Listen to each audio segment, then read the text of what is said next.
राम राम बंधुओं, ज्योतिर्लोक में आपका हार्दिक स्वागत है। आशा करते हैं आप लोग अच्छे होंगे। आगे बढ़ने से पहले वीडियो को लाइक और शेयर करना ना भूलें।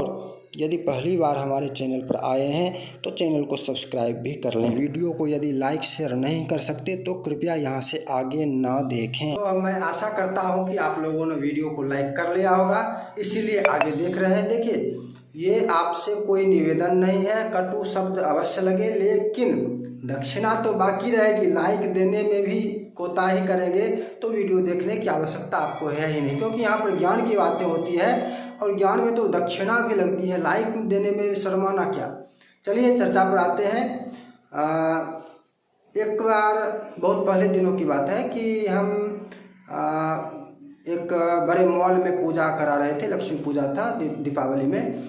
तो वहाँ पर जब हमने पूजा आरंभ कराया तो एक अचानक से जितने भी मैनेजर वगैरह स्टाफ थे, सारे सबके सबने अपने सिर पर रुमाल रख लिया पूजा के समय। ऐसे करके सबको प्रेरित किया कि रुमाल अपने अपने सिर पर रख लो। उस समय हमको इस चीज़ की जानकारी नहीं थी कि सिर को वस्त्रावृत करना निषिद्ध है, लेकिन बाद में पता चला। बाद में इसकी जब हमने छानबीन की तो प्रमाण भी मिले कि ऐसा निषिद्ध है। ये अन्य अधर्मियों के लिए उसके अनुकूल विधान है कि सिर पर वस्त्र रखना चाहिए। अपने शास्त्रों में क्या है, हम पूजा कर रहे हैं तो अपने धर्म शास्त्रों के बताए विधानों का, नियमों का पालन करेंगे। हमारे शास्त्रों में इस संबंध में क्या कहा गया है, इस चीज़ पर हम आज चर्चा करेंगे कि क्या सिर पर वस्त्र रखना चाहिए या नहीं। बहुत लोग सामान्यतः पूजा आरती में भी यदि मंदिरों में जाते हैं तो झट से रुमाल अपने सिर पर रख लेते हैं, सिर को वस्त्रावृत कर लेते हैं। कहाँ करना चाहिए इसका भी नियम है और कहाँ नहीं करना चाहिए इसका भी विधान है। आइए इन विधानों को हम जानते हैं कि पूजा पाठ में क्या करना चाहिए, सिर पर वस्त्र रखना चाहिए या नहीं रखना चाहिए। लेकिन ये मौखिक बातें करने से नहीं होगी, इसके लिए प्रमाण की आवश्यकता है और प्रमाण के साथ ही हम चर्चा करेंगे। शास्त्रों में जो प्रमाण दिए गए हैं उन प्रमाणों को हम पहले जानते हैं कि इस विषय में शास्त्रों के प्रमाण क्या है। तो चलते हैं आज की चर्चा पर आगे बढ़ते हुए। सबसे पहले प्रमाणों को देखते हैं। व्यास का वचन है, शिरः प्रावृत्य कंठम वा मुक्त कच्छ शिखोपि वा अकृत्वा पादयोः शौचम आचान्तोप्यशुचिर् भवेत्। शिरः प्रावृत्य कंठम वा, सिर या कंठ इसको वस्त्र से आवृत कर लेना, अथवा मुक्त कच्छ शिखोपि वा, कच्छ रहित होना या शिखा रहित होना, और इसके साथ ही अकृत्वा पादयोः शौचम, पैरों को पवित्र किए बिना आचान्तोप्यशुचिर् भवेत्। आचमन करने के बाद भी अशुद्धि रहती ही है। अर्थात यहाँ पर यह भी स्पष्ट होता है कि शुद्धिकरण का मूल आचमन है, लेकिन आचमन के साथ साथ ये सब भी आवश्यक हैं। क्या क्या? तो शिरः प्रावृत्य कंठम, सिर को और कंठ को वस्त्र से आवृत्य नहीं करना चाहिए। मुक्त कच्छ शिखोपि वा, कच्छा रहित या शिखा रहित नहीं रहना चाहिए। और अकृत्वा पादयोः शौचम, तो पैर को धोकर ही किसी भी कर्म में रत होना चाहिए। हमको यहाँ पर शिरः प्रावृत्य का विशेष अभी चर्चा करनी है। तो यहाँ पर हमको शिरः प्रावृत्य कंठों का प्रमाण मिलता है कि सिर को वस्त्र से आवृत नहीं करना चाहिए पूजन आदि कर्मों में। इसके बाद एक और प्रमाण देखते हैं, पद्म पुराण का है, शिरः प्रावृत्य वस्त्रेण ध्यानम नैव प्रशस्यते। सिर को वस्त्र से आवृत करके ध्यान करना प्रशस्त नहीं होता है। तो यहाँ पर एक दूसरा प्रमाण भी आपने देख लिया। अब आगे एक और प्रमाण है जो सांडिल्य का वचन है, प्रदक्षिणे प्रणामे च पूजायाम हवने जपे न कंठावृत वस्त्र स्यात् दर्शने गुरुदेवयोः। यहाँ पर ये कह रहे हैं सांडिल्य जी कि प्रदक्षिणा करने में, प्रणाम करते समय, पूजा में, हवन में, जप में, नो कंठावृत वस्त्र, कंठ में भी वस्त्र को आवृत नहीं करे।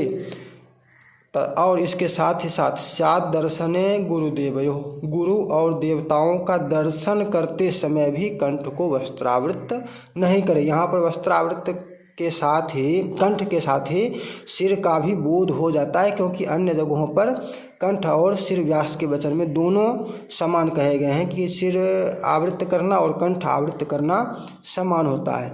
तो ये देख लिया कि सिर को जो रुमाल से या किसी भी कपड़े से ढका जाता है पूजना आदि कर्मों में, उसका शास्त्रों में निषेध किया गया है। एक चीज़ और हम प्रमाण में देख लेते हैं कि कब सिर को वस्त्रावृत करना चाहिए। विशेष रूप से इसका प्रमाण कहाँ पर मिलता है, तो वो है वाधूल स्मृति। वाधूल स्मृति का जो वचन है वह है अप्रावृत शिरो यास्तु विनमूत्रम सृजति द्वजः तच्छिरः शतधा भूयादिति देवाः सपन्ति तम्। यहाँ पर मलमूत्र त्याग के समय कहा गया है कि वस्त्रावृत कर लेना चाहिए सिर को।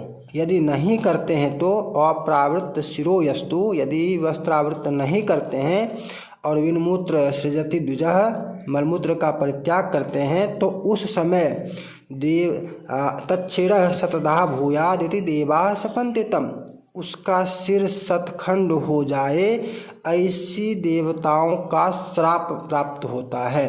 तो इस तरह से वस्त्रावृत करने का जो प्रमाण है वो मलमूत्र त्याग के समय है, और पूजनादि कर्मों में, चाहे ध्यान हो, आचमन हो, जप हो, पूजा हो, जो भी कर्म हो, हवन हो, उन श्राद्धों जो भी हो, उन सभी कर्मों में कहीं भी वस्त्रावृत करने का विधान नहीं है, या बल्कि निषेध है। सर्वत्र सिर पर वस्त्र रखने का निषेध है, यह हमें प्रमाणों से ज्ञात होता है। तो इस तरह से हमने शास्त्रों के प्रमाणों को देख लिया कि शास्त्रों में इस संबंध में क्या प्रमाण है कि सिर पर वस्त्र आवृत करना कब आवश्यक है और कब नहीं करना चाहिए। जब भी किसी पूजा पाठ, अनुष्ठान, ध्यान, जप, हवन, श्राद्ध, कोई भी कर्म कर रहे हैं, शास्त्रीय कोई भी कर्म कर रहे हैं, तो उस समय पूर्णतः स्पष्ट रूप से, यहाँ तक कि दर्शन में भी, गुरु का दर्शन करते समय भी, देवताओं के दर्शन के समय भी सिर पर वस्त्र नहीं धारण करना चाहिए। और सिर पर तो जाने दीजिए, पिछली वीडियो में भी हमने चर्चा किया था कि गले में भी वस्त्र नहीं धारण करना चाहिए। गले में जैसे ऐसे बहुत लोगों की आदत होती है कि इस तरह से अंगोछे को लपेट लेना, तो इस तरह से इन समयों में जहाँ जहाँ निषिद्ध किया गया है, गले में भी वस्त्र को आवृत नहीं करना चाहिए। बहुत बार आप लोग देखते होंगे कि विवाह के समय लड़का हवन के समय में भी उसके सिर पर पाग वगैरह इत्यादि रहते हैं, इसका निषेध है, इसका ध्यान रखें। विवाह के समय जो हवन जब करने की बात आती है, वहाँ पर भी जब तक उसकी पूजा हो रही है, जब तक मंडप पर उसकी अर्चना हो रही है, कन्यादान तक की बात है, तब तक उसने पाग रखा, वहाँ तक उचित है। लेकिन पाग या मोरी जो भी समझे, हवन के समय में उस पाग को, मोरी को रखने की आवश्यकता नहीं है सिर पर, उसकी वो गलत हो जाता है, निषिद्ध है। लेकिन आवश्यक कहाँ होता है, ये भी हमने देखा है कि मलमूत्र का परित्याग करते समय सिर को वस्त्रावृत करना आवश्यक होता है। और इसको साइंस भी, मेडिकल साइंस भी इस चीज़ को सिद्ध करता है, इसको उचित बताता है, इसका लाभ बताता है कि इससे भी लाभ प्राप्त होता है। और ये साइंटिफिक बात भी है कि मलमूत्र के त्याग के समय यदि सिर आप वस्त्रावृत करना कर लिया जाए तो उसका शारीरिक आरोग्य संबंधी लाभ भी प्राप्त होता है। और अन्यत्र जो देवताराधन, दर्शन, पूजन इत्यादि कर्म हैं, उन सभी कर्मों में किसी भी कर्म में सिर को वस्त्रावृत करने की आवश्यकता नहीं होती है और नहीं करनी चाहिए। आशा है आप लोगों को ये जानकारी अच्छी लगी होगी। आगे हम और भी अच्छी अच्छी जानकारियाँ उपलब्ध करेंगे, चर्चा करेंगे। और आपको यदि कोई अन्य विषय जिस पर आप चर्चा करना चाहते हो, जिस पर चर्चा हो, ऐसी आपकी इच्छा हो, तो आप उस विषय के बारे में कमेंट बॉक्स में लिखें। हम प्रयास करेंगे कि यथाकाल उस चर्चा को भी हम स्वप्रमाण कर पाएँ। और वीडियो को लाइक करना बिल्कुल नहीं भूलना है। चैनल पर पहली बार आए हैं तो सब्सक्राइब भी कीजिए। अपने मित्रों दोस्तों के साथ भी वीडियो को शेयर कीजिए ताकि और लोगों तक ये जानकारियाँ पहुँचे और लोगों को भी लाभ प्राप्त हो। फिर मिलेंगे नई चर्चा के साथ। जय जय श्री राधे।